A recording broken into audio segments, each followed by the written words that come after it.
The quality of our life depends on the forest, and the forest is not healthy. We need to fix it. We've neglected maintaining this green infrastructure for too many decades. This problem is too big for our state agencies to solve alone. And frankly, they shouldn't solve it alone. So there has to be a value to doing the right thing. We are currently developing the Forest Resilience Bond, an investment vehicle that allows private investors to fund forest restoration. Success for us is essentially healthy forests and providing a return to our investors.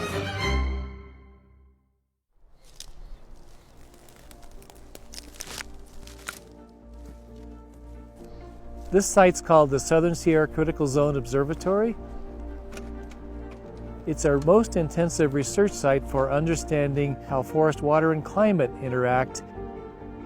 There's more trees in the forest now than can be sustained by the amount of water that comes in as precipitation. So thinning the forest to a sustainable density is really a goal that we need to strive for. A dense forest is more likely to have a high-intensity fire, meaning it burns the whole forest.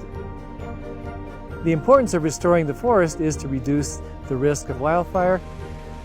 The side benefit is that that enhances the amount of water that runs off into electric utilities, water utilities.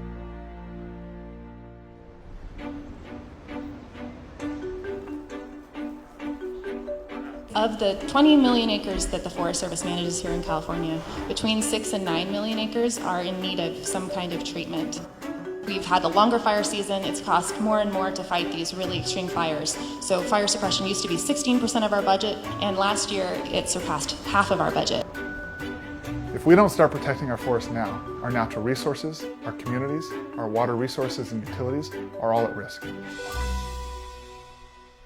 The amount of money and capital in the investment community dwarfs the budgets of our federal agencies. So if we can figure out a way to tap into that private investment money, we can have a huge, meaningful impact in the protection of our natural resources. So our job at Blue Forest is to create that investment vehicle. The benefits of forest restoration are actually pretty well understood and proven. What the Forest Resilience Bond does is create a new way to fund this restoration work.